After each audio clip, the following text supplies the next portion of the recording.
అండి, గోదావరి ఆతిథ్యం ఛానల్కి స్వాగతం. ఈరోజు మనం చేసుకోబోయే recipe sponge cake. Without oven sponge cake అన్నది ఎలా తయారు చేసుకోవాలో నేను మీకు నేర్పిస్తాను. స్పాంజ్ కేక్ అన్నది ఎంత స్మూతీగా పఫీగా రావాలంటే కొన్ని టిప్స్ ఫాలో అవుతే సరిపోతుందండి. స్పాంజ్ కేక్ అన్నది మనం తయారు చేసేసుకోవచ్చు.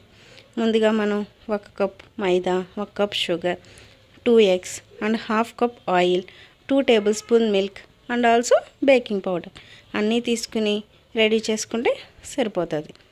ముందుగా మనం షుగర్ అన్నది 1 కప్ తీసుకుని దానిలో మిక్సీ ఆడితే మెత్తగా అన్నది పౌడర్ చేసుకోవాలి. షుగర్ పౌడర్, ఆ షుగర్ పౌడర్ అన్నది మనం మిక్సీలో వేసుకుని ఇంకా మనం ఒకవేళ నార్మల్గా బేక్ చేయాలనుకుంటే బేక్ చేయొచ్చు, లేదంటే ఇందులో అయితే ఈజీగా అవుతుంది. సో షుగర్ పౌడర్ తీసుకుని అందులో 2 టేబుల్ స్పూన్ మిల్క్ అండ్ నేనైతే 2 ఎగ్స్ వేసాను. మీరు 3 ఎగ్స్ అయినా వేసుకోవచ్చు. 3 ఎగ్స్ వేస్తే దానివల్ల కొంచెం ఇంకా స్మూత్నెస్ అన్నది పెరుగుతుంది అనమాట. సో 2 ఎగ్స్ వేసుకున్న తర్వాత అండ్ బేకింగ్ పౌడర్ అనమాట 1 టేబుల్ స్పూన్ వేసుకుంటే సరిపోతుంది. మొత్తం దీన్నంతా బేక్ చేసేసి మిక్సీ చేస్తే చూసారా స్మూతీ గెస్చర్లో వచ్చింది. ఇలా రావాలన్నమాట. బాగా మిక్స్ చేస్తే వస్తుంది. మనం బేక్ అయినా చేసుకోవచ్చు. దెన్ మనం 1 కప్ మైదా తీసుకుని మనం స్మూతీ గెస్చర్ తీసుకున్నాం కదా, అదన్నది ఇందులో వేసుకోవాలి. చూసారు కదా ఎంత స్మూతీగా ఉందో. చూసారు, అక్కడే తెలిసిపోతుంది కనుక మన పఫీనెస్ అన్నది ఎలా వస్తుంది అన్నది. ఇప్పుడు మనం దాన్ని తిప్పాలన్నమాట. బాగా కలపాలి.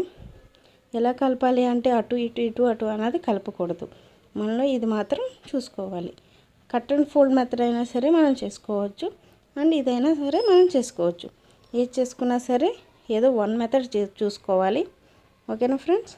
ఇలా బాగా గెస్ట్ అన్నది మిక్స్ అయ్యాక స్మూతీగా వస్తుంది అనమాట. లాస్ట్లో ఇదిగో చూసారా ఎంత స్మూతీగా వచ్చిందో గెస్ట్ అన్నది.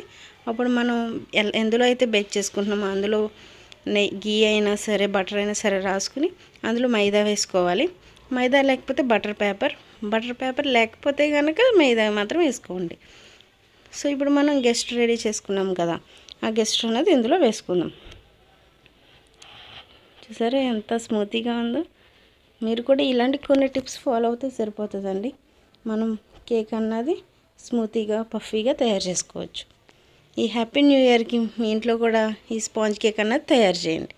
ఓకేనా ఫ్రెండ్స్? ఇప్పుడు ఇసుక తీసుకుని ముందుగా కుక్కర్లో పెట్టుకుని లో ఫ్లేమ్లో హీట్ చేసుకోవాలి.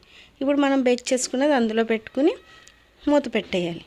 మూత పెట్టి మీడియం ఫ్లేమ్లో 30 మినిట్స్ బేక్ చేస్తే సరిపోతుంది.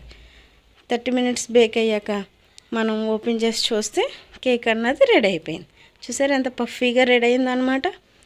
మీరు కూడా ట్రై చేస్తారా? మరి ట్రై చేయండి. ఎంతో ఇష్టంగా ఆహ్లాదకరంగా తింటారు.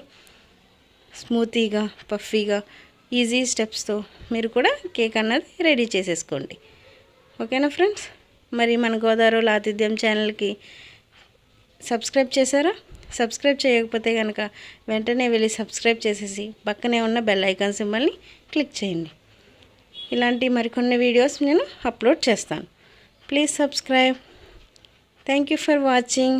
Don't forget to comment and subscribe. See you.